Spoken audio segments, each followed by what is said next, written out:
ब्रह्मा का पिता है, कौन विष्णु की मां, शंकर का दादा कौन है, हमको दे बता। ये जानने के लिए कृपया सुनिए। जगत गुरु तत्वदर्शी संत रामपाल जी महाराज के अमृत वचन सर्व पवित्र धर्मों के पवित्र शास्त्रों के आधार पर। अब थोड़ी सी इस मौसम ठीक है, थोड़ा सा समय अधिक लेंगे, क्योंकि ये अमृत वर्षा, ये ज्ञान और ये भगवान कदे कानों नहीं सुना था। और आज परमात्मा अपने बच्चों को बैठा बैठा के प्यारते हैं और फिर ये अमृत के प्याले पिला रहा है सच्चे ज्ञान के। और वो सच्चे भगवान की कथा, सत्यनारायण कथा, कबीर साहब का नाम लेने पाप कटे, नाम लेने आत्मा चार्ज होती है। और यहाँ तो सारा दिन उस परमात्मा की ही चर्चा चलती है। आपस में आप भी बैठते हो। यहाँ आप जी को इसलिए बुलाया जाता है कि जैसे पुराने भक्त भी होते हैं जिन्हें 10-10, 15-15 वर्ष हो गए नाम लिए ने, कुछ 2-4 वर्ष के भी हैं और बिल्कुल नए भी आए हैं पुण्यात्मा भगवान के बच्चे। तो पुराणों के साथ आपका आपस में डिस्कस होता है। सत्संग के बाद आप चर्चा करते हो। नए भक्तों का विश्वास दृढ़ होता है कि सचमुच यहाँ ऐसे ऐसे इनको लाभ हुए हैं, ऐसे ऐसे रोग कटे हैं, ऐसे निर्धन व्यक्तियों का आज गाड़ियां चल रही हैं। तो फिर इससे और दिल डटेगा। और ऊपर से ये दास ज्ञान आपको दे रहा है, इसमें स्पष्ट हो जाएगा। तो ये सारा कुछ मिलाकर इसलिए परमात्मा ने ये आश्रमों की व्यवस्था बनाई है कि यहाँ बैठकर परमात्मा के बच्चे उस मालिक के यथार्थ ज्ञान को और उस भगवान को समझ सके। पुण्यात्माओं, परमात्मा कैसा है और कहाँ प्रमाण है? हमारे वो सदग्रंथ जिनको प्रत्येक धर्म शिरोधार्य मानता है, उसमें सिद्ध करता है दास एक 20 मिनट के अंदर। सबसे पहले पवित्र बाइबल आपको दिखाते हैं। पवित्र बाइबल पवित्र ईसाई धर्म का एक आदरणीय और मान्य सदग्रंथ है। और ईसाई धर्म के व्यक्तियों से आप पूछिएगा कि परमात्मा निराकार है या साकार, तो वो कहते हैं गॉड इज फॉर्मलेस, परमात्मा निराकार है। तो न के समझा पवित्र बाइबल को खाक जाना, क्या पवित्र बाइबल झूठा है फिर? तो कहने का भाव ये है, जो वर्तमान में जितने भी हमारे गुरु धर्मगुरु जिस भी धर्म के हैं, वो उन महापुरुषों की वाणी से परिचित नहीं है जिनके ऊपर हम आधारित है। और इसलिए अभी बिजली गिरी पड़ी है। हम भिन्न भिन्न हो गए सारे, कितने कितने धर्म बढ़ा दिए, बात वहीं की वहीं खड़ी है। किसी का विकार छूट रहा ना, सब कोई बीड़ी पी रहा है, कोई मांस खा रहा है, कोई शराब पी रहा है, कोई चोरी मिलावट कर रहा है, कोई रिश्वत ले रहा है। ये काम करने के इस आत्मा ने मलिन करना लाग रहे, दोनों पापों से सान रहे हो, इसे तो निर्मल करना था। और भगवान फिर आपको लाभ देगा, वो सुख होगा सही जो भगवान की तरफ से मिलेगा। अब दिखाते हैं आपको परमात्मा कैसा है पवित्र बाइबल में। ये देखिएगा, ये है पवित्र बाइबल।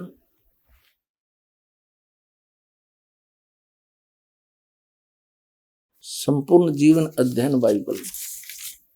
और ये कहां से छपा है?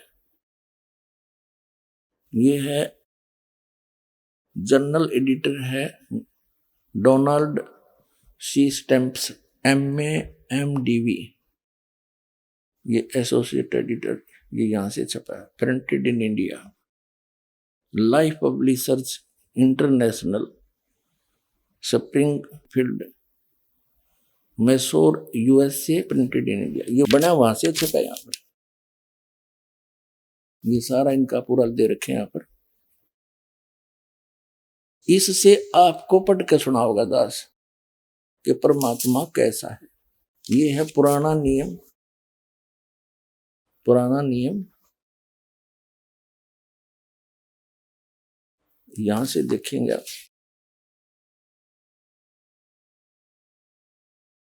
ये देखिएगा, या उत्पत्ति यानी जेनेसिस, उत्पत्ति 1 अध्याय है कोई 1, आरंभ यहां से होता है। आदि में परमेश्वर ने आकाश और पृथ्वी की सृष्टि की। पृथ्वी बेडौल और सुनसान पड़ी थी और गहरे जल के ऊपर अंधियारा था तथा परमेश्वर का आत्मा जल के ऊपर मंडराता था। ये फिर परमात्मा ने उजियाला किया। परमेश्वर ने कहा उजियाला हो जा, उजियाला हो गया। परमेश्वर ने उजाले को देखा, अच्छा लग गया। तो इस प्रकार ये पहला दिन हो गया। ठीक, हम अपने मतलब का पढ़ाएंगे। फिर दूसरा दिन हो गया। दूसरे दिन में 2 संरचना करी, सांझ हुई, फिर भोर हुई, यो तीसरा दिन हो गया। इसमें कुछ और फलदायी वृक्ष जिनके बीज एक एक करके अनुसार उन्हें तो बनाए। ठीक है, फिर यहां देखेंगे ये फिर और कुछ ज्योतियां आकाश मंत्र पृथ्वी पर प्रकाश देने वाली भी ठहरे और वैसा ही हो गया। ऐसे ऐसे किया, ज्योतियां बनाई तो सांझ हुई, फिर भोर हुआ। इस प्रकार चौथा दिन हो गया। अब हम यहाँ आ जाएंगे 5वां दिन। ये प्रश्न नंबर ये 4 पर पढ़ा हमने उत्पत्ति ग्रंथ के, और अब हम 5 पर आ जाते हैं। यहाँ फिर और कुछ बनाया सृष्टि, उन सब जीवित प्राणियों की भी सृष्टि की जो चलते फिरते हैं, जिन पर जल बहुत ही भर गया है। एक एक जाति के उड़ने वाले पक्षियों की भी सृष्टि की। परमेश्वर ने देखा, अच्छा लगा। तथा सांझ हुई, फिर भोर हुआ। इस प्रकार ये 5वां दिन हो गया। ठीक है, अब यहां देखे 6ठे दिन, ये 26 नंबर इनकी श्लोक है। फिर परमेश्वर ने कहा, हम मनुष्य को अपने स्वरूप के अनुसार अपनी समानता में बनाए। हाय हाय। फिर परमेश्वर ने कहा कि हम मनुष्य को अपने रूप के अनुसार, स्वरूप के अनुसार अपनी समानता में बनाए, और वे समुद्र की मछलियों और आकाश के पक्षियों और घरेलू पशुओं और सारी पृथ्वी पर और सब रेंगने वाले जंतुओं पर जो पृथ्वी पर रेंगते हैं अधिकार रखें। ठीक, उनसे समझदार हो ऐसा बनाऊंगा। मनुष्य ने अपने जैसा बनाऊंगा। तब परमेश्वर ने मनुष्य को अपने स्वरूप के अनुसार उत्पन्न किया, यानी अपने जैसी शकल का, अपने जैसा शरीर, अपने जैसी सूरत बनाई। तब परमेश्वर ने मनुष्य को अपने स्वरूप के अनुसार उत्पन्न किया। अपने स्वरूप के अनुसार परमेश्वर ने उसको उत्पन्न किया, नर और नारी करके उसने मनुष्यों की सृष्टि की। पूछिए ईसाइयों ने क्या समझा इन्हें अपने पवित्र बाइबल को? निराकार है इसमें परमात्मा, फॉर्मलेस है, स्पष्ट कह रखे। बालक भी समझ जाए इसने। ये भगवान बता कहां सोया पड़ा ये मानो, अपने सदग्रंथों को ना समझ कर दंत कथा बैठ के बैठे सारे। ये देखिएगा, फिर और कमाल कर रखा परमात्मा ने कि परमेश्वर ने उनको आशीष दी और उनसे कहा, फूलो और फलो, पृथ्वी पर भर जाओ और उसको अपने वश में कर लो, और समुद्र की मछलियों तथा आकाश के पक्षियों और पृथ्वी पर रेंगने वाले सब जंतुओं पर अधिकार रखो। मनुष्य को कहा, ये खाने के लिए नहीं कहा। आगे देखो, फिर परमेश्वर ने मनुष्यों से कहा, उनसे कहा, मनुष्यों की चल रही है कहानी सुनो, जितने बीज वाले छोटे छोटे पेड़ सारी पृथ्वी के ऊपर हैं, और जितने वृक्षों में बीज वाले फल होते हैं, वे सब मैंने तुमको दिए हैं, वे तुम्हारे भोजन के लिए। अपने आत्माओं, ये ईसाई खाओ मांस सारा दिन, इसमें है कि तो मांस खाने का परमात्मा का आदेश। परमात्मा ने फाइनल कर दिया, परमेश्वर ने, जिसने सारी सृष्टि रची, कि तुम्हारे लिए ये छोटे छोटे, जितने छोटे बीज वाले छोटे छोटे पेड़, देखो परमेश्वर ने उनसे कहा, सुनो, जितने बीज वाले छोटे छोटे पेड़ और सारी पृथ्वी के ऊपर जितने वृक्षों में बीज वाले फल होते हैं, वे सब मैंने तुमको दिए हैं, वे तुम्हारे भोजन के लिए। वो क्या सब छोटे छोटे बीज वाले गेहूं, चने, बाजरा, ज्वार, हैं, ये सारे काजू, किस्मत, सेब, संतरे, ये फल और मेवा, कहते ओनली ये है तेरा खाना, है इसमें कितना मांस खाने का। अपने आत्माओं आगे देखो, थोड़ा सा ध्यान से पढ़ेंगे इसको। आगे देखो, अब ये इनके भोजन का हो गया। आगे परमात्मा ने अन्य प्राणियों को भी मांस का आदेश नहीं दिया, शेर वगैरह को भी। ये भी पहले इनके ऐसे पंजे दे रखे हैं, जैसे समुद्र में भी इतना गजब का घास उगता है, पहले मछली और जितने भी जीव जंतु थे उस घास को खाते थे, वो इतना टेस्टी होता था। और शेर भी इतने पंजे, उनको ये दांत दिए हैं। पेड़ों के अंदर इतना गजब का कई ऐसे पेड़ होते हैं जिनमें से दूध सा निकलता है, और ये शेर उसने पाड़ के और उसमें दूध पिया करते सारे। फिर धीरे धीरे इनकी वृत्ति बदल गई, वो पेड़ खत्म हो गए, फिर ये पशु पक्षियां खाने लगे। ऐसे ही मनुष्य मांस नहीं खाते थे, अरे धीरे धीरे आग लग गई मांस बिना की तो शायद ही कोई अक्षेत्र अछूता रहा हो।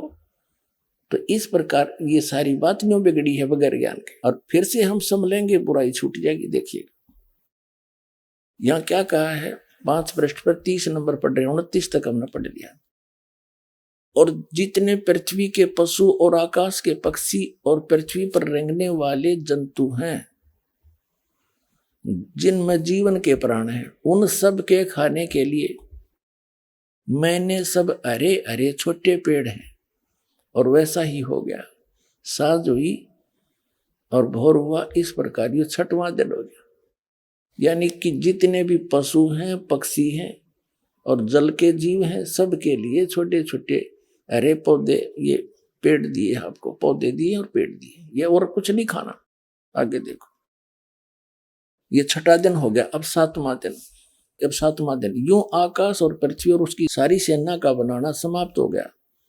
और परमेश्वर ने अपना काम जिसे वह करता था 7वां दिन समाप्त किया, और उसने अपने किए हुए सारे काम से 7वें दिन विश्राम किया।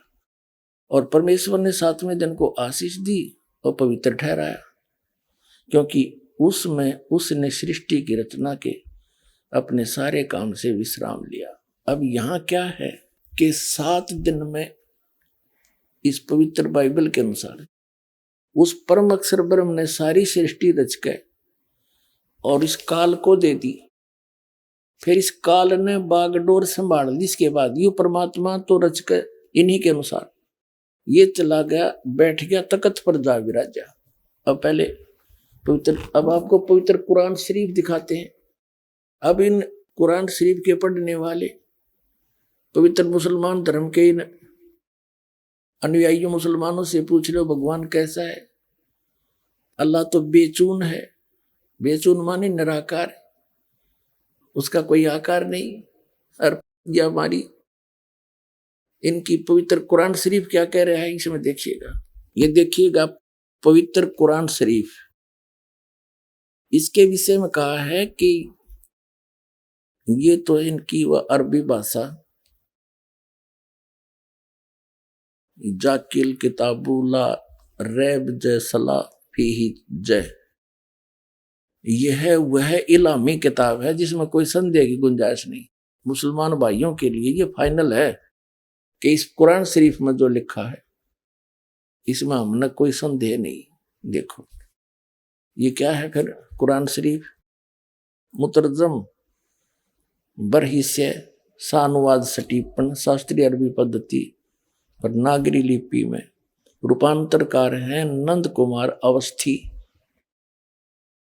शेरवानी संस्करण। ये कहां से छपी है?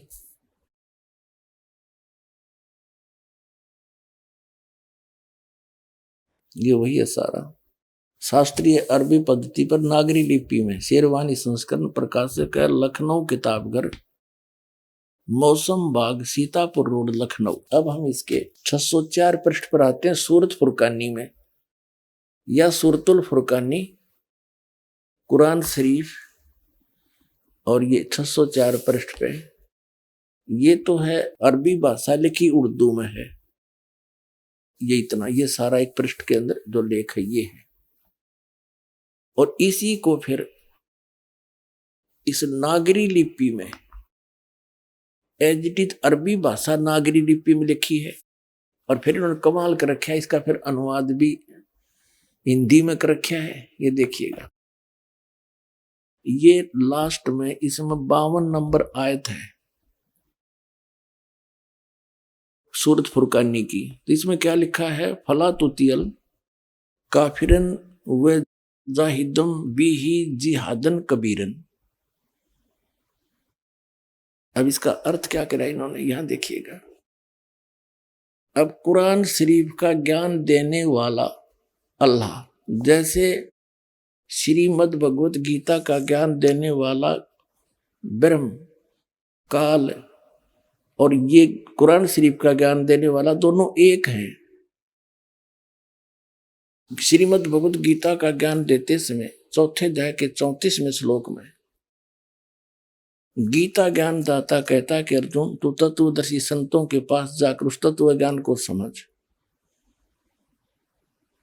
और उनको विनम्र भाव से प्रार्थना करने से, कपट छोड़कर दंडोत प्रणाम करने से वो तत्वदर्शी संत तुझे तत्व ज्ञान का प्रकाश करेंगे, तुझे तत्व ज्ञान बतावेंगे। फिर क्या बताता है कि अर्जुन, मेरी शरण में रहना है तो तेरी भी मृत्यु मेरी भी मृत्यु, जन्म मृत्यु समाप्त नहीं हो सकती।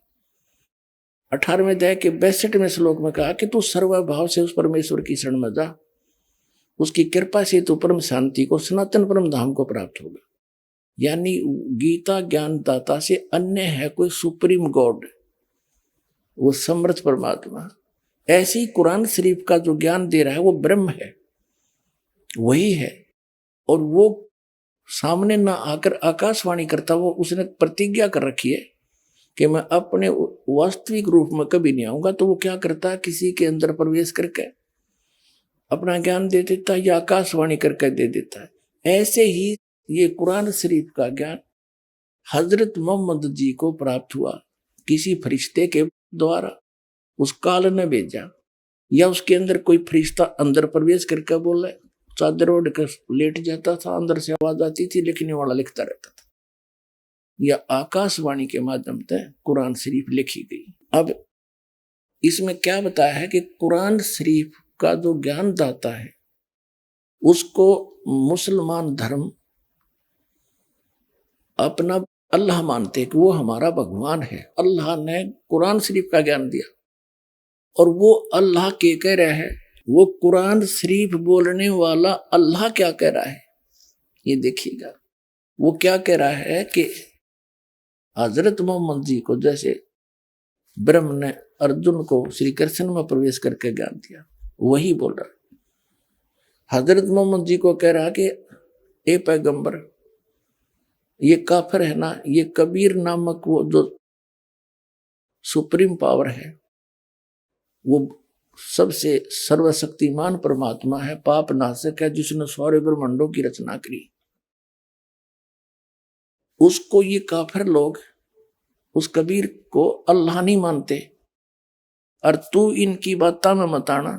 मैं जो तुझे कुरान शरीफ के माध्यम से जो ज्ञान दे रहा हूं, इन दलीलों पर तू विश्वास करना और उनके साथ संघर्ष करना। जिहाद का मतलब लठ बजाना नहीं, संघर्ष करना। वो अपना काम करो तो उनकी बातों में मत आना। देखिए, अब हम पढ़ रहे हैं सूरत फुरकानी 25,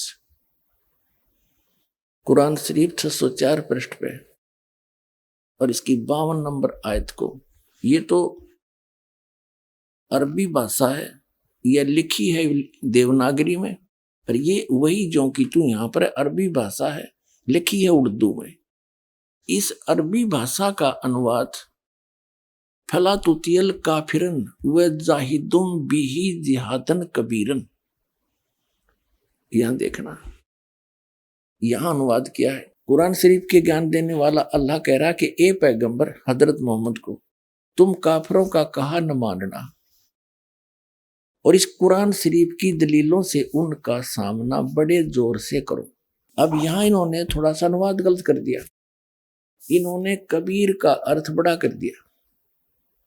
यो कबीरन है ना, जैसे संस्कृत में उत्तमम लिख दे, वो मैं हट जा है, उत्तम रह गया, तो कबीरन का यू न हट जा, कबीर रह गया, कबीर है। थोड़ा सा और कंसेप्ट क्लियर करते हैं। ये कुरान मजीद है, ये वही है जो का त्यों लेख, केवल नाम बदल दिया, लेख जो का त्यों है, इसमें लेखक अनुवादक दूसरा है इस करके। मऊ अरबी मतन मुर्तजम, और इसका है प्रकाशक है ऑफिस बुक डिपो, 422 मटिया मेल जामा मस्जिद दिल्ली 6।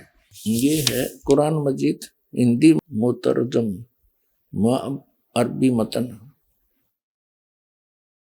तर्जुमा यानी अनुवाद मौलाना फतेह मोहम्मद खान साहिब जालंधरी,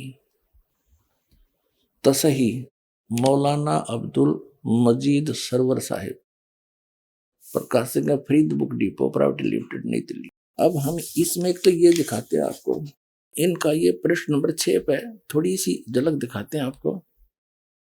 यह कुरान शरीफ कैसे, ये मुकदमा नामक कोई अध्याय है। कुरान मजीद के उतरने और संग्रह व संकलन के हालात।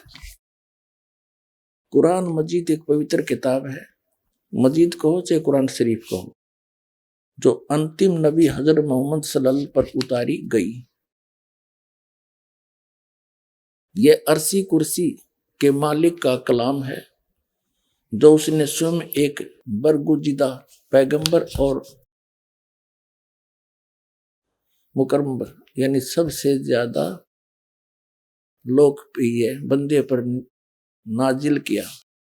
इस्लाम का आधार इसी आसमानी फरमान आदेश पर है और इसके जिसने अनुपालन किया है वह इस्लाम के दायरे में दाखिल हुआ है।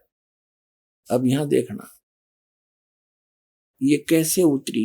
सही यह है कि आप सल्लल्लाहु यानी हजरत मोहम्मद की नबूत के बाद रजमान के सब्बे के अंदर में पूरा कुरान मजीद लोहे महफूज अल्लाह के पास से उस आसमान पर जिसे हम देख रहे हैं अल्लाह के हुक्म से उतारा गया। इसके बाद हजरत जिब्रील अल्लाह यानी एक फरिश्ता जिसमें इस कदर हुक्म हुआ, उन्होंने पवित्र कलाम को बिल्कुल वैसा ही बिना किसी परिवर्तन या कमी बेसी के नबी सल्लल्लाहु तक पहुंचाया, हजरत मोहम्मद तक पहुंचाया। जबरील नामक फरिश्ते ने उसमें कोई फेरबदल नहीं किया, ऊपर से उस गुप्त अल्लाह का संदेश लेकर जो का त्यों ले आया। ये कैसे उतरे हैं, पहुंचाया। कभी 2 आयतें, कभी 3 आयतें यानी श्लोक से, और कभी 1 आयत से कभी कम, कभी 10-10 आयतें और कभी पूरी सूरतें। इसी को शरीयत में वह कहते हैं। उल्मा विद्वानों ने वह के विभिन्न तरीके हदीसों से पेश किए। नंबर 1, ये कैसे प्राप्त हुई हजरत मोहम्मद जी को, ये कैसे प्राप्त हुई, किस किस प्रकार। एक प्रकार से तो जबरील यू लेकर आया और हजरत मोहम्मद को पढ़ाया, उनका याद हो गया। ये देखो फरिश्ता वह लेकर आया हुक्म, और एक आवाज घंटी सी मालूम हो, यह स्थिति उनके हदीसों से साबित है। और यह किस्म वह की सभी किस्मों में सख्त थी, बहुत कष्ट नबी सल्लल्लाहु को होता था। यहां तक कि आपने फरमाया कि जब कभी ऐसी वह आती है तो मैं समझता हूं कि अब जान निकल जाएगी। एक टाइप तो ये है कि वो फरिश्ता आके वो ज्ञान देता है, और दूसरा उनके अंदर प्रवेश हो करके और वो चद्दर ओढ़ लेते हैं, फिर वो बोलते हैं। देखो दूसरे टाइप की, फरिश्ता दिल में कोई बात डाल दे। तीसरी, फरिश्ता आदमी के रूप में आकर बात करे। यह किस्म बहुत आसान थी और इसमें कष्ट न होता था। चौथा, अल्लाह ताला जागते में नबी सल्लल्लाहु यानी हजरत मोहम्मद से कलाम फरमाए, आकाशवाणी करे, जैसा कि सबे मेराज की रात में। 5वां, अल्लाह ताला सपने के हालत में यानी जैसे सपना सा करके कलाम फरमाए। यह किस्म सही हदीसों से साबित है। अब 5वां, फरिश्ता सपने की हालत में आकर, 6 नंबर है,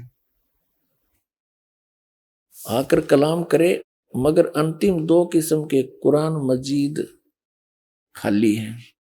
पूरा कुरान जागने की स्थिति में नाजिल हुआ, अगरचे कुछ उलमा ने सूरह कौसर को आखिर किस्म से माना है, लेकिन ये अपने को बता रहे हैं उसके प्रूव करने के लिए इसको रद्द कर दिया है। तो इस प्रकार जिसको ये मुसलमान भाई अपना अल्लाह मानते हैं, उसने अपना संदेश और अध्यात्म ज्ञान ये मानते हैं कि उसने इस तरह से हजरत मोहम्मद तक भेजा, और यो सारा का सारा ज्ञान कुरान शरीफ का, कुरान मजीद को जैसे शरीफ एक है, इनके अल्लाह का दिया है। उसमें बीच में फरिश्ते ने कुछ मिलावट नहीं करी। ये आपने पढ़ ली। अब देखिएगा, अब हम आगे इस कुरान मजीद के सूरत फुरकानी 25 पे, कुरान मजीद 576 पृष्ठ पे, ये जो का तो वही as it is ditto copy, और ये नीचे 52 नंबर आयत है। यहाँ एज इट इज, एक अक्षर का भी अंतर नहीं है। फला तुतियल काफिरिन व जाहिदुम बिही जिहादन कबीरा। अब इसमें कबीरा लिखा है, इसको कबीरा कहो, कबीरन कहो, खबीरा कहो, ये बोलन का अंतर है। अब इसमें से हमने सिर्फ इतना ही लेना था। अब हम फिर लेते हैं पवित्र कुरान शरीफ को। अब इसे सारी बात हल हो जाएगी हमारी। ये फिर हमने उठा ली पवित्र कुरान शरीफ, और ये कहां से छपी है ये आपको हमने पढ़ा दिया, दिखा दिया था। अब हम इसके आते हैं 604 पृष्ठ पे, सूरत फुरकानी 25, और ये 604 पृष्ठ पे हम नीचे पढ़ लिया हमने। इसकी 52 नंबर आयत में वो का वो है। इसका कुरान मजीद को होते शरीफ से बात वही है। फला तुतियल काफिरन व जाहिदुम बिही जिहादन कबीरन। कबीरन कहो, कबीर कहो, कबीरा कहो, ये सिद्ध कैसे? इसका अर्थ इन्होंने यहां करी रखा। तो ए पैगंबर, कुरान शरीफ के ज्ञानदाता ने जो भी कहना था उसका आदेश है यो कुरान शरीफ, और उसने किस माध्यम से जैसे भी हजरत मोहम्मद को पहुंचाया, ये सारा का सारा आदेश जिसको मुसलमान भाई अपना खुदा मानते हैं उसका संदेश है। और वो क्या कह रहा है? किसी अन्य भगवान के बारे में कह रहा है। वो कबीर नामक परमात्मा है जिसने सारी सृष्टि रची, और उस परमात्मा की खबर किसी बाखबर से पूछो। कुरान शरीफ का ज्ञानदाता भी किसी अन्य परमात्मा के बारे में कहता है, और खुद भी अल्पज्ञता सिद्ध कर रहा है। जैसे श्रीमद् भगवत गीता का ज्ञानदाता भी अपनी अल्पज्ञता सिद्ध करता है कि मैं कंप्लीट ज्ञान नहीं रखता उस परमात्मा के बारे में, किसी तत्वदर्शी संत से पूछो। यही प्रमाण जो कहते हैं इसमें पवित्र कुरान शरीफ में देखिए। ये हमने पढ़ लिया, यहां से हम पढ़ते आए थे 604 पर, 605 पर हमने पढ़ा। तो ए पैगंबर, तुम काफिरों का कहा न मानना, ये अनुवाद हिंदी में है इसका, और इस कुरान की दलीलों से उनका सामना बड़े जोर से करना। कबीर का अर्थ ने बड़ा कर दिया। इसका अर्थ ये बनता है कि कुरान शरीफ का ज्ञानदाता अल्लाह कह रहा है कि हे हजरत मोहम्मद, मैं तुझे जो ज्ञान दे रहा हूं ना, इस पर तो विश्वास करना। वो कबीर परमात्मा है, अल्लाह है वो, और सारा सुखदाई वही है, पाप नाशक भी वही है, और ये वही है जिसने सारी सृष्टि रची। और ये काफिर है ना, ये नहीं मानते उस कबीर को अल्लाह। तो मेरे इस संदेश पर, इन दलीलों पर, कुरान शरीफ की दलीलों पर तो विश्वास करना, और उनके साथ संघर्ष करना, उनकी बातों में मत आना। इतनी सी बात। आगे देखो। अब हम आगे 607 पृष्ठ पर, इसमें क्या है? जैसे उधर है, यहां से ये आयत है 53, 54, 55, 56, 57, 58 में या 58, इसमें लिखा है इवादही खबीरा। अब खबीरा कहो चाहे कबीरा कहो, कबीरन कहो, खबीरन कहो। अब इवादही माने पूजा के योग्य, पूजनीय कबीरा। वो कबीर परमात्मा पूज्य है, उसकी पूजा करनी चाहिए। और यहां फिर खबीरन, खबीरन कहो, कबीरन कहो, खबीरा कहो, कबीरा कहो। इसका अर्थ इन्होंने यहां हिंदी में कर रखा है। अब 53 नंबर आयत यहां से शुरू होती है। ये प्रश्न नंबर 607 पे, सूरत फुरकानी 25 की, ये कुरान शरीफ है। अभी हजरत मोहम्मद को कुरान शरीफ का ज्ञानदाता कह रहा है कि तो तुझे बता दिया, इन काफरों की बातों में मत आना, मैं जो कह रहा हूं इसको फाइनल समझ लेना, कबीर इज गॉड, वो अल्लाह जो है, वो कबीर जो अल्लाह है, और वो वही है। ये देखो 53 नंबर आयत में, और वही है जिसने दो दरियाओं को मिला चलाया, एक का पानी मीठा प्यास बुझाने वाला और एक का खारी कड़वा, और दोनों में एक आड़ और मजबूत रोक बना दी। और वही है जिसने पानी की बूंद से आदमी को पैदा किया, फिर उसको साहिबे नसम यानी किसी का बेटा या बेटी, और ससुराल वाला यानी किसी का दामाद बहू बनाया। और तुम्हारा परवरदिगार हर चीज करने पर शक्तिमान है। और काफिर अल्लाह के सिवा ऐसों को पूजते हैं, देवी देवताओं को, जो न तो उनको नफा पहुंचा सकते हैं और न उनको नुकसान पहुंचा सकते हैं। और काफिर तो अपने परवरदिगार से पीठ दिए हुए हैं, मुंह मोड़ रहे हैं। ए पैगंबर, हमने तुमको खुशखबरी सुनाने, सिर्फ अजाब से डराने के लिए भेजा है। अब 57 में इन लोगों से कहो कि मैं तुम्हें इस अल्लाह के हुक्म पर कुछ मजदूरी नहीं मांगता, हाँ जो चाहे अपने परवरदिगार तक पहुंचने की राह इख्तियार कर ले। और ए पैगंबर, अब 58 में, ए पैगंबर उस जिंदा पर भरोसा रखो, जिंदा इन चैतन्य कर दिया, जिंदा कर, जो कभी मरने वाला नहीं है, और तारीफ के साथ उसकी पाकी बयान करते रहो, और अपने बंदों के गुनाहों से वह काफी खबरदार है। ये 58 नंबर है ना, खबीरा का इन्हें काफी कर दिया, यानी बड़ा घना। अरे लिखना था वो कबीर पूजा के योग्य है और अपने बंदों के सब गुनाहों को, पापों का नाश कर देता, वो सब जानता है। 58वां उस जिंदा पर। अब जिंदा कबीर साहब कहते हैं कि हम मोहम्मद जी को मिले थे, क्योंकि अच्छी आत्माओं को मिलते हैं, जैसे आदरणीय धर्मदास साहिब जी को मिले, आदरणीय मुल्कदास साहिब जी को मिले, आदरणीय दादू साहिब जी को, आदरणीय नानक साहिब जी को, आदरणीय गरीबदास साहिब जी गांव छुड़ानी जिला दद्दर वाले को, आदरणीय गीसा दास साहिब जी गांव खेखड़ा जिला मेरठ उत्तर प्रदेश वाले को, और आदरणीय हजरत मोहम्मद जी को मिले। तो कबीर साहब कहते हम मोहम्मद को मिले और हम मोहम्मद को वहां ले गए सतलोक में, इच्छा रूपी वहां नहीं रहे हो, क्योंकि यहाँ इनके बहुत से अनुयायी हो गए थे काफी संख्या में, और वहां नहीं रहे हो। उल्ट मोहम्मद मैल पठाया, हमने वापस छोड़ दिया, और गुज बीरज एक कलमा लाया, और रोजा बंग नमाज दई रे, बिस्मल की नहीं बात कही रे। नबी मोहम्मद नमस्कार है, राम रसूल कहाया, 1,80,000 को सौगंध जिन नहीं करत चलाया। अरस कुरस पर अल्लाह तकत है, खालिक बिन नहीं खाली, और वो पैगंबर पाक पुरुष थे साहिब के अबदाई। कबीर साहब कहते हम इनको मिले थे जिंदा महात्मा के रूप में, और इनको हम ऊपर लेकर गए, पर इसने हमारी बात मानी नहीं। उल्ट मोहम्मद मैल पठाया, इस शरीर में छोड़ दिया। तो ये फिर कहते हैं गुज बीरज एक कलमा लाया, एक मंत्र है कलमा, जैसे गायत्री मंत्र को, इस तरह का। और रोजा बंग और नमाज दई रे, हजरत मोहम्मद जी ने व्रत रखन की और आवाज लगान की बंग और नमाज करने की बात कही थी, बिस्मल की नहीं बात कही रे। उन्होंने ये बकरे मारने की बात नहीं की, क्योंकि अरस कुर्स पर अल्लाह तकत है, अल्लाह का तकत है ऊपर, अरस के कुर्स पर आसमान के आखिरी सतर पर सतलोक रहता परमात्मा। अरस कुर्स पर अल्लाह तकत है, खालिक बिन नहीं खाली। और ये पैगंबर तो पाक पुरुष थे, ये तो पवित्र आत्मा थी, साहिब की अब्दाली यानी परमात्मा के ये कृपा पात्र थे। ये ऐसा काम करे, मांस खाते ये ज्ञान होकर के, ये तुमने अपने जाड़ के स्वाद में बात बिगाड़ रखी है। कहते हैं नबी मोहम्मद नमस्कार है, वो तो एक आदरणीय महापुरुष थे, राम रसूल कहाया, भगवान का वो पैगंबर कहलाया, और 1,80,000 को सौगंध जिन नहीं कर चलाया।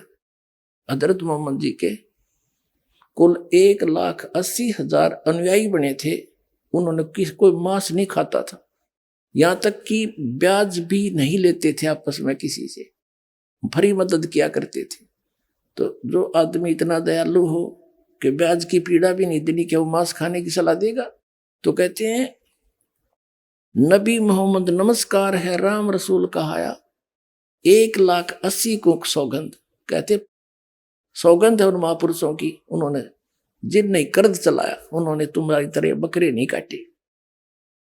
तो यहां वही है कि इसमें प्रमाण तो वही है कि अब वो कुरान शरीफ का ज्ञान दाता कह रहा है कि तुझे जो जिंदा महात्मा के रूप में मिल रहा था वो कबीर अल्लाह है, और वो सब दुखों का दूर कर सकता है, सब पाप काट सकता है, वो वास्तव में अविनाशी है, उसको कोई मार नहीं सकता। देखिए अब हम फिर पढ़ रहे हैं कुरान शरीफ का सूरत फुरकानी 25, ये अनुवाद है और यहाँ है ये कुरान शरीफ सूरत फुरकानी 25 का आयत नंबर 58 हम पढ़ रहे हैं। ए पैगंबर, उस जिंदा पर, इन्होंने अनुवाद कर दिया, ये नहीं पढ़ना, उस जिंदा पर जो जिंदा महात्मा के रूप में तुझे मिले थे पर भरोसा रखो, जो कभी मरने वाला नहीं है, वो वास्तव में विनाशी है, और तारीफ के साथ उसकी पाकी बयान करते रहो। यानी कुरान शरीफ के ज्ञान दाता से अन्य कोई और समर्थ शक्ति है जिसकी इस तरफ संकेत कर रहा है कुरान शरीफ का ज्ञान दाता पुण्यात्मा। ये समझ लेना, बस इसमें इतना समझना है। तारीफ के साथ उसकी पाकी यानी पवित्रता की बयान माने महिमा करते रहो, और अपने बंदों के गुनाहों से वह जो कबीर लिखना था, वह कबीर खबरदार है, खूब जानता है, थारे दुखों को खूब दूर कर देगा, वो बालक नहीं है, उसकी महिमा करो, उसका गुणगान करते रहो। आगे देखो 58 पढ़ ली, अब 59 में, अब 59 नंबर हम पढ़ेंगे, 58 पूरी होगी। जिसने आसमानों और जमीन और जो कुछ उनके बीच में है सबको 6 दिन में पैदा किया, जैसा पवित्र बाइबल में लिखा है, फिर तख्त पर जा विराजा, वह अल्लाह बड़ा। अब इन्होंने यहां गड़बड़ कर दी, ये देखो 59 नंबर आयत है, ये है खबीरन बी ही खबीरन, अरमानो, अरमान माने दयालु, और वो कबीर, इन्होंने इसका अर्थ बड़ा कर दिया, वो अल्लाह बड़ा, यह लिखना था वो अल्लाह कबीर है। जिसने, या 59वां पढ़ रहे, जिसने आसमानों और जमीन और जो कुछ उनके बीच में है सबको 6 दिन में पैदा किया, पवित्र बाइबल वाला व्याख्यान है जो का। तो फिर तख्त पर जा विराजा, वह अल्लाह कबीर, ये लिखना था, दयालु है, रहमान है। तो उसकी खबर, उस कबीर नामक अल्लाह की जानकारी किसी बाखबर यानी तत्वदर्शी संत इल्म वाले से पूछ देखो। इन दोनों पवित्र सदग्रंथों ने रल मिलकर क्या सिद्ध कर दिया कि परमात्मा मनुष्य दृश्य है। पवित्र बाइबल में कहा है कि भगवान ने अपने रूप जैसे ही मनुष्यों को नर नारी करके उत्पन्न किया, और 6 दिन में सृष्टि रची, 7वें दिन विश्राम किया। तो पवित्र कुरान शरीफ ने भी यह सिद्ध कर दिया, उसका नाम बता दिया कि वो अल्लाह कबीर है, जिसने 6 दिन में सृष्टि रची और 7वें दिन तख्त पर जा बैठा, और वो ही सब दुखों को दूर करने वाला, सबका पाप नाशक रू अविनाशी परमात्मा है। कुरान शरीफ का ज्ञानदाता अपनी स्पष्ट कर रहा है कि उसके बारे में तो जानता नहीं, उसकी जानकारी, कबीर नामक अल्लाह की जानकारी किसी बाखबर से पूछो, तत्वदर्शी संत के पास जाओ। तो इससे सिद्ध है कि कुरान शरीफ का ज्ञान भी इनकम्प्लीट है। और यही पवित्र श्रीमद् भगवत गीता में, गीता ज्ञानदाता 4 अध्याय के 34वें श्लोक में कहता है कि अर्जुन, तू तत्वदर्शी संतों के पास जाकर उस परमात्म तत्व की तत्व ज्ञान को समझ, तो उनको दंडवत प्रणाम करने से, कपट छोड़कर प्रसन्न करने से वो तत्वदर्शी संत तुझे तत्व ज्ञान का उपदेश करेंगे। और फिर कहा कि अर्जुन, तू सर्वभाव 18वें अध्याय के 62वें श्लोक में, तू सर्वभाव से उस परमेश्वर की शरण में जा, उसकी कृपा से तू परम शांति को और सनातन परम धाम को प्राप्त होगा। तो दोनों पवित्र सदग्रंथ, पवित्र गीता और पवित्र कुरान शरीफ, ये दोनों का ज्ञानदाता एक ही है, और वो किसी अन्य परमात्मा की तरफ संकेत कर रहा है जिसके बारे में ये स्वयं भी अल्पज्ञ है, ज्ञान नहीं। तो इसे सिद्ध होगा कि दोनों ग्रंथों एक ही अल्लाह के दिए हुए हैं, और वो किसी अन्य भगवान की शरण में जाने के लिए कह रहे हैं, उसी से पूर्ण लाभ जीव को प्राप्त होगा। उसका ज्ञान इस दास को है, ये हो तत्वदर्शी संत। अब तो सारा विश्व आ जाइयो।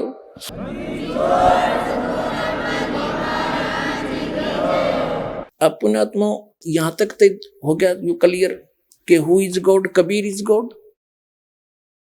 अब क्या है, जैसे पवित्र बाइबल में ये स्पष्ट हो गया कि परमात्मा ने किसी भी प्राणी को मांस खाने का आदेश नहीं दे रखा। पवित्र बाइबल में आगे कहीं मांस खाने का यदि कोई प्रावधान है तो उस अल्लाह का नहीं है, वो किसी अन्य इस काल का आदेश हो सकता है, इसके फरिश्तों का हो सकता है, लेकिन वो हमें मान्य नहीं। जैसे और उसको अगर हमने मान लिया उनके इस भगवान के छोड़कर अन्य का आदेश, तो ऐसी दशा होगी हमारी जैसे एक थानेदार दरोगा का एसएचओ का मित्र कोई व्यक्ति था, उसके साथ कोई पड़ोसी ने झगड़ा कर दिया और उसने अपने मित्र दरोगा से कहा कि मेरा पड़ोसी साथी साथ के मकान वाला मुझे परेशान करता है, मैं क्या करूं, कुछ इलाज करो। एसएचओ ने कहा कि तू मार उसका लठ, माप देख लूंगा। एसएचओ अधिकारी के कहने से उसके साथी ने पड़ोसी के साथ झगड़ा ठान लिया और उसका लठ मारा, सिर में लागते मर गया। अब वही एसएचओ वहां का प्रभारी था, उसको पकड़ के लाया अपने मित्र को और उसको सजाए मौत होगी। क्यों? क्योंकि राजा का विधान है कि जो किसी की मृत्यु करेगा, हत्या करेगा, उसको फांसी की सजा होगी, मौत की सजा मौत होगी।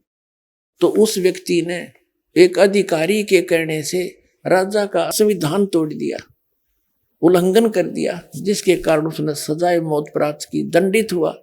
तो इसी प्रकार यदि हम उस अल्लाह की जो पूर्ण परमात्मा जिसने सारी सृष्टि रची और 6 दिन में सृष्टि रचकर सतलोक में जा बैठा, तख्त पर विराजमान हुआ, उसने जो आदेश दिया है उसका उल्लंघन हम किसी अन्य फरिश्ते या किसी देव के कहने से, पितर के कहने से, और हम उसका विधान तोड़ देंगे, मांस खा लेंगे, तो हम दंडित होंगे। तो इसी गलती हम नहीं करेंगे। इति सिद्धम।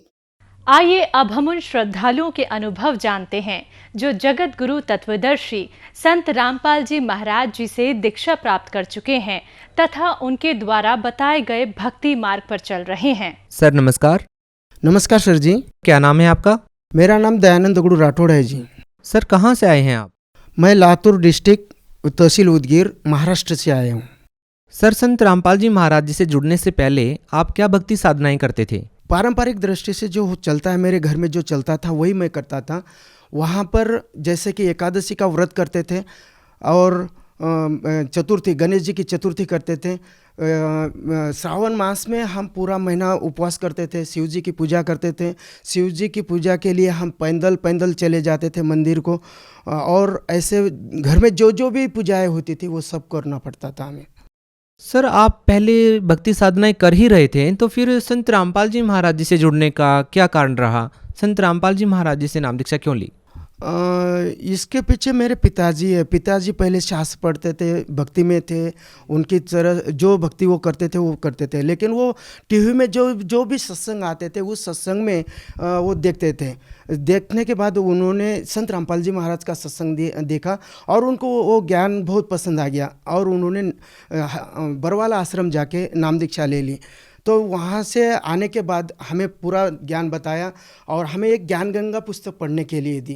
ज्ञान गंगा पुस्तक पढ़ते पढ़ते हमने पूरे जो प्रमाण थे उसमें देखे, और वो प्रमाण के लिए अब ये सच है या झूठा है ये देखने के लिए मैंने पूरे पुराण खरीदे, गीता खरीदी, वेद खरीदे और प्रमाण जो है वो पूरा मिला के देखे। तो इतना प्रमाणित लगा कि पूछो मत। तो वो प्रमाण जो है इतने अच्छे लगे तो मेरा पूरा मन जो है उस तरफ भाग गया और मैं इसी तरह संत रामपाल जी महाराज की शरण में आने को तैयार हो गया। और मैं 2 नवंबर 2013 को बरवाला आश्रम पहुंच गया पिताजी के साथ। सर देखिए, आपका कहना यह है कि संत रामपाल जी महाराज जी से नाम दीक्षा आपने तब ली है जब आपने शास्त्रों का मिलान किया है। तो हम भी आपसे ये जानना चाहते हैं कि संत रामपाल जी महाराज जो भक्ति बता रहे हैं वह अन्य जो दूसरे संत भक्ति बता रहे हैं, उन भक्ति साधनाओं में आपने क्या अंतर पाया? सर जो हम पहले भक्ति करते थे वहाँ पे उसको कोई प्रमाण नहीं था, मनमानी था। जो भी करना था ऐसे करो और लोगों को अच्छा लगे वैसा करो, ऐसा करो। लेकिन इस संत रामपाल जी की शरण में आने के बाद जो भी भक्ति करते थे उसको ऐसा एक ही चीज़ नहीं थी कि वहाँ पे प्रमाण नहीं था। सब जगह जहाँ पर भी देखो, जहाँ पर भी देखो, कहीं पे भी देखो, वहाँ पे प्रमाण मिल रहा था। जो भी भक्ति कर, जैसी भक्ति बताते हैं वहाँ पे पूरी भक्ति को प्रमाण ही सहित है। सर, हमेशा से ही ये सुना है कि परमात्मा निराकार है, लेकिन संत रामपाल जी महाराज कहते हैं कि परमात्मा साकार है। सर, इसका क्या प्रमाण दिया संत रामपाल जी महाराज ने? सर, आपने वेदों में प्रमाण है, वेद में प्रमाण है कि परमात्मा सशरीर है, वो राजा जैसा है, वो सिंहासन बैठा है। इस पर से ये सिद्ध होता है कि वह परमात्मा सशरीर है। कुरान शरीफ में बताया गया है कि वो 6 दिन में सृष्टि बनाई, 7वें दिन तख्त पे जा विराजा। तो विराजा बोले कि वो बैठा है, तो इसका मतलब वो सशरीर है, निराकार हो ही नहीं सकता। सर देखिए, आपकी बातों को सुनकर लगता है कि आपने संत रामपाल जी महाराज जी से नाम दीक्षा जो ली है काफ़ी सोच समझ के ली है, शास्त्रों का मिलान आपने किया है। सर, एक जो भक्त होता है वो आध्यात्मिक लाभ के साथ साथ में आर्थिक और भौतिक लाभ भी चाहता है। सर, इस बारे में आपका क्या अनुभव है? सर जी, मेरे जीवन में तो बहुत बड़ा अनुभव है इसका, क्योंकि मैं मूर्ति की शैया पे था और संत रामपाल जी महाराज मुझे आकर खुद बचाए जी। मैं इसका डिटेल्स में बताता हूँ सर जी। मैं एक हॉस्पिटल में गया और तो डॉक्टर ने बताया कि आपका ब्लड चेक कर लो। ब्लड चेक करने के बाद उस ब्लड रिपोर्ट में एक हीमोग्लोबिन और प्लेटलेट्स कम हो गए थे, हीमोग्लोबिन भी कम हो गया था। फिर डॉक्टर बोले आप दूसरे डॉक्टर के पास जाओ और ये ट्रीटमेंट कर लो, 3 दिन का कोर्स होता है। फिर हम दूसरे डॉक्टर के पास भी गए और वहाँ पे जाके पूछा कि क्या क्या करना है। तो फिर डॉक्टर ने बोले कि आप सीटी स्कैन करके आओ, आपका स्कोर चेक करना है। तो फिर हम सीटी स्कैन करने के लिए गए और वो आरटीपीसीआर बोल के एक टेस्ट रहती कोरोना की, वो भी कर लिए थी। तो लेकिन वो आरटीपीसीआर टेस्ट जो थी मेरी नेगेटिव आ गई थी और जो सीटी स्कैन का स्कोर आया था मेरा 5 स्कोर आ गया था। इसलिए उन्होंने मुझे एडमिट करने को बोला। हम एडमिट हो गए वहाँ पे। एडमिट होने के बाद वो स्कोर की वजह से उन्होंने मुझे पहले दिन 2 रेमडेसिविर दे दिए। फिर दूसरे दिन मुझे ज़रा थोड़ा अलग सा ही हो गया था, मुझे मेरी तबीयत थोड़ा बिगड़ते बिगड़ते जा रही ऐसा महसूस हो रहा था मुझे। वो जो रेमडेसिविर दिए गए थे मुझे, वो रिएक्शन हो रहा था मेरे पे और उसकी वजह से मेरी तबीयत बिगड़ते चली गई। और दूसरे दिन मुझे और 2 रेमडेसिविर दिए गए और तो मेरी तबीयत और बिगड़ गई और रिएक्शन ज़्यादा हो गई, मेरी तबीयत बहुत बिगड़ गई। 2-3 दिन के बाद डॉक्टर बोले कि ये मेरे हाथ में केस नहीं आएगी, ये बहुत क्रिटिकल हो रहे हैं, आप आगे के डॉक्टर के पास लेकर जाओ। तो फिर वहाँ से जो हॉस्पिटल है, पहला हॉस्पिटल मेरा, ये उदगीर तहसील में आता है, डिस्ट्रिक्ट लातूर में आता है। फिर लातूर डिस्ट्रिक्ट में लेके जाओ बोले। फिर हम लातूर डिस्ट्रिक्ट चले गए। लातूर डिस्ट्रिक्ट में साई क्रिटिकल हॉस्पिटल था। फिर वहाँ पे हमें एडमिट किया गया। फिर वो डॉक्टर भी वहाँ पे देखते चेकिंग किए, मेरा पूरी और डबल से टेस्ट किए, उसमें भी मेरा स्कोर अभी 14 आ गया, 14 आ गया। उसके बाद वो डॉक्टर बोले कि इनको और रेमडेसिविर देना पड़ता है। तो एक दिन बोलते बोलते ऐसे और 5 रेमडेसिविर दिए गए मुझे। तो 9 रेमडेसिविर हो गए और इस शरीर पे इतना रिएक्शन हो गया कि मैं कुछ भी बके जा रहा था। मैं डॉक्टर को भी मारता था, मैं नर्स को भी मारता था, मैं ब्रदर्स को भी मारता था, मैं सिस्टर को भी मारता था, मैं कोई भी मेरे पास आया उसको मारता था। मैं इतना क्रिटिकल हो गया था, मैं क्या कर रहा था मुझे भी समझ में नहीं आ रहा था। फिर उसके बाद एक 7-8 दिन के बाद डॉक्टर बता रहे कि ये पेशेंट बहुत क्रिटिकल होते जा रहा है और क्रिटिकल होते जा रहा है और मेरे हाथ से ऊपर जा रहा है। वो पूरे ऑक्सीजन जो लगाए वाले थे, वेंटिलेटर लगाए वाला था, वो मैं हाथ से निकाल के फेंक दे रहा था। मैं मेरे पूरे हाथ पैर फिर बाद में बांध दिए थे। बहुत परेशान हो गया था। फिर वो डॉक्टर बोले कि इनको अगले हॉस्पिटल आपको जहाँ पे लेके जाना है वहाँ पे लेके जाओ, हमें कोई इसमें ये पेशेंट को हम अच्छा नहीं कर सकते, हमारे बाहर की केस है, बहुत क्रिटिकल है। तो फिर बाद में वो एडजस्ट करके उन्होंने ये मुझे एम्बुलेंस करा दी और हैदराबाद रेफ़र कर दिए, आगे भेज दिए हैदराबाद को। हैदराबाद नर्सिंग होम में एडमिट किया गया मुझे। फिर हैदराबाद में। फिर हैदराबाद वाले डॉक्टर बोलने को लग गए कि ये आपको पहला रिपोर्ट बताया, हम पहले से बता दिए, पूरी फाइल बता दिए उनको, और तो पहले दिन का ही बता दिए उन्होंने कि आपका जो ये ट्रीटमेंट है बोले गलत हो गई, बोले ये गलत रिपोर्ट की वजह से आपकी इतनी परेशानी हो गई। फिर वहाँ पे फिर इतना रिएक्शन हो गया था, फिर उनको जो चेकअप मेरी की गई थी वहाँ पे मेरे फेफड़े भी 75% गए थे, 25% बच गए थे, मेरी ऑक्सीजन लेवल भी वहाँ पे 30 पर आ गई थी, इतना मैं क्रिटिकल हो गया था। फिर संत रामपाल जी महाराज की दया से मेरा पूरा जो भी हो रहा था वो ठीक हो रहा था। फिर बाद में उन्होंने जो ट्रीटमेंट चालू कर दी। फिर 4-5 दिन के बाद, 6 दिन के बाद मेरा जैसे डॉक्टर नज़दीक आते हैं वैसे संत रामपाल जी महाराज मेरे पास आ गए, मेरा हाथ पकड़े। पहले मैं घबरा गया कि डॉक्टर आ गए, लेकिन वो महसूस अलग ही हुआ मुझे, डॉक्टर जैसा महसूस नहीं हुआ मुझे। फिर हाथ पकड़ते ही परमात्मा ने संत रामपाल जी महाराज ने हाथ पकड़ते ही मुझे मेरा शरीर पूरा हल्का सा हो गया। हल्का होने के बाद संत रामपाल जी ने बताया बेटा आपकी तकलीफ खत्म हो गई, यहाँ से आपको कुछ भी नहीं होगा, और आशीर्वाद देके संत रामपाल जी महाराज वहाँ से चले गए।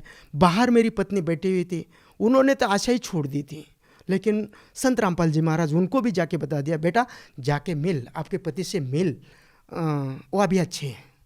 और तो पत्नी आ रही थी तो मैं आवाज़ दे रहा था पत्नी को, तो उतने में डॉक्टर मेरे पास आ गए। और क्या हो गया? मैं बोला मैं ठीक हूँ, ये बांधो मत, मेरे हाथ वगैरह कुछ भी मत बांधो, आप जो भी ट्रीटमेंट करना चाहते हैं वो ट्रीटमेंट करो, ये कुछ भी बांधने की ज़रूरत नहीं, मैं अभी ठीक हूँ, बहुत ठीक हूँ मैं अभी। तो ठीक होने की वो फिर पत्नी को पूछे ये पागल जैसा पहले ही कर रहे थे, आप तो ज़्यादा ही पागल कर रहे, क्योंकि मैं वहाँ पे बता रहा था कि मेरा प्रैक्टिकल है, मैं टीचर हूँ, मेरा प्रैक्टिकल है, मुझे जो ट्रीटमेंट करना है वो जल्दी से करो और मुझे छोड़ दो। लेकिन फिर मेरे पत्नी से बात हुई, वो बोले कि ये जो बता रहे वो सच है, ये इसमें कुछ भी झूठ नहीं है, हम आपको सब कुछ बाद में बता देंगे, आपकी जो ट्रीटमेंट है वो करो, वो जो बता रहे हैं वो सच बता रहे हैं। फिर जब संत रामपाल जी महाराज मुझे मिले थे तब से मेरी जो क्रिटिकल कंडीशन थी वो नॉर्मल स्थिति में आते उनकी दया से, संत रामपाल जी महाराज की दया से मैं आज आपके सामने मेरी जो भी मैं आप बीती है मैं आपको बता रहा हूँ।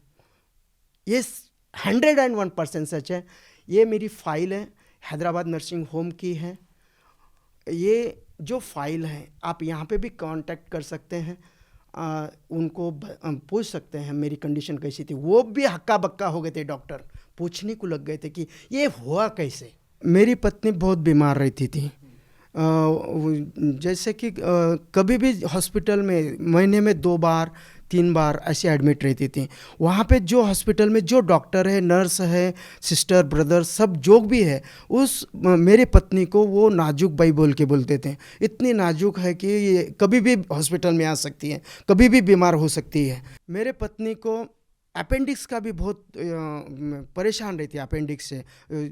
लातूर डिस्ट्रिक्ट में जटाल बोल के डॉक्टर है, उन्होंने वो अपेंडिक्स का ऑपरेशन भी किया, और उसके बाद अपेंडिक्स और आ गया था कुछ साल के बाद, 1-2 साल के बाद।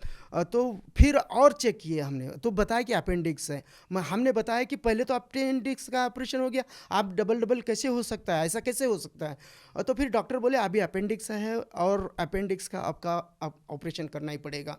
फिर बाद में हम परमात्मा से, संत रामपाल जी महाराज जी से हमने अरदास लगाई कि हमारे पत्नी को अपेंडिक्स है, संत रामपाल जी महाराज ये जो है आप सबसे बड़े डॉक्टर हैं, आप ये अच्छा कर सकते हैं। तो कुछ दिनों के बाद वो अपेंडिक्स का रिजल्ट भी निगेटिव आ गया, वो नहीं था, वहाँ पे अपेंडिक्स नहीं था। और ऐसे करते करते जो हॉस्पिटल में वहाँ के लोग थे, पूरे नर्स सिस्टर डॉक्टर्स, उस मेरे पत्नी को नाजुक भाई बोलते थे। तो फिर वो जब संत रामपाल जी महाराज की शरण में गए तो तब से अभी तक एक गोली भी उनको नहीं है। मेरे बच्चे बचपन से बीमार रहते थे, बड़े बच्चे को निमोनिया होता था, मेरे पिताजी हॉस्पिटल में लेके जाते थे, उनको फेफड़े भी आते थे, वो गिर जाते थे, हाथ पैर कैसे तो भी ऐसे वाकड़ी इधर उधर कर देते थे। फिर बाद में जब संत रामपाल जी महाराज जी की शरण ली, तब बड़े बच्चे का वो पूरा जो दुखना था, जो भी कुछ था, वो पूरा नील हो गया, कुछ भी नहीं रहा। और छोटे बच्चे का जो था, एक बार हम पढ़ाई के लिए उनको कोटा शहर में भेज दिए थे राजस्थान में। तो वहाँ पे उनको जब वो साइकिल पे आना जाना करते थे, तो जब वो साइकिल पे एक चौक में आए थे, तो इधर से 2 बसें, इधर से 2 कारें, और उनके आगे से एक रिक्शा आ रही थी। वो रिक्शा के बीचों बीच और बसों के, कारों के बीचों बीच वो बीच में से जा रहा था। तो ऐसा एक टाइम आया कि बस भी रुक गई, कार भी रुक गई, और वो रिक्शा भी जगह पे रुक गई, और वो अकेला चल रहा था। ऐसी बातों में वो, अगर बस, गाड़ियाँ, रिक्शा अगर चालू होती तो वो मेरा बच्चा वहाँ पे नहीं रह रहा था। लेकिन संत रामपाल जी महाराज की शरण में होने की वजह से मेरे बच्चे की जान बच गई। जगहों पे ही रुका दिए संत रामपाल जी महाराज ने वो पूरे व्हीकल्स। सर, संत रामपाल जी महाराज जी से नाम दीक्षा लेने के बाद आपको बहुत सारे लाभ मिले हैं। आप भगत समाज को क्या संदेश देना चाहेंगे? मैं संदेश देने लायक तो मैं नहीं हूँ, लेकिन एक प्रार्थना कर सकता हूँ। हम सब अभी एजुकेटेड हैं। एजुकेटेड होने की वजह से सब प्रमाण देखना है। एक संत रामपाल जी महाराज की एक किताब है, ज्ञान गंगा जीने की राह। तो ये किताब लो, किताब लेके उसमें जो प्रमाण दिए हैं वो प्रमाण आप पूरे शास्त्रों से मिलाओ, तभी आपका विश्वास बैठेगा। क्योंकि मैं एक टीचर हूँ, टीचर होने की वजह से मैं विज्ञान पढ़ाता हूँ, मैं फिजिक्स पढ़ाता हूँ। तो वो फिजिक्स में भी दिए वाला है। ये भी आपको बता देता हूँ कि ये आदमी मरता, बहुत सारे लोग क्वेश्चन करते हैं कि आदमी मरने के बाद कौन देखा है, लेकिन देखता है, यही प्रमाण अपने साइंस में, विज्ञान में है। तो वो देखो आप, उसमें दिए वाला है। एक ही रूल बताता हूँ मैं आपको, energy can not be destroyed, can not be created. Energy create भी नहीं कर सकते हम, और उसको नष्ट भी नहीं कर सकते हम। That convert one form into the another form. इसका मतलब क्या होता है? इसका मतलब होता है कि ये आत्मा अमर है, ये चेतन ऊर्जा है, अपना शरीर में चेतन ऊर्जा है, वो निकल जाती है और वो दूसरे फॉर्म में चले जाते हैं। उसको कोई मार भी नहीं सकता, आत्मा को कोई मार भी नहीं सकता, और उसको कोई नष्ट भी नहीं कर सकता। वो ये चोला छोड़ के दूसरे चोले में चले जाए। इसका मतलब वही है, energy can not be created, can not be destroyed, that convert one form into the another form. ऐसे आप अगर ऑब्जर्व करोगे, ऑब्जर्वर बनोगे, निरीक्षक बनोगे, तो आपको ये ज्ञान समझ में आ जाएगा। सर, जो लोग संत रामपाल जी महाराज जी से नाम दीक्षा लेना चाहते हैं, उनके साथ जुड़ना चाहते हैं, वो उनसे कैसे जुड़ सकते हैं? जी, नाम दीक्षा लेने में कोई ये नहीं है। आप सोशल मीडिया का बहुत बड़ा प्लेटफॉर्म है, वहाँ पे आप फेसबुक, ट्विटर, यूट्यूब, वहाँ पे संत रामपाल जी महाराज का नाम टाइप करें और उसको सर्च करें, आपको पूरा पता चल जाएगा। और बहुत सारे चैनलों पर संत रामपाल जी महाराज का सत्संग आता है। उस सत्संग पे एक कुछ नंबर्स डिस्प्ले होते हैं, उस नंबर पर आप कॉल कीजिएगा। आपको आपके ज़िले का जो नामदान सेंटर होता है वहाँ का नंबर मिल जाएगा, और नंबर आप कॉल करके आप नामदान सेंटर पहुँच जाएगा। आपकी जो भी नाम दीक्षा लेने की इच्छा है वो पूरी हो जाएगी। बहुत बहुत धन्यवाद। सत साहेब।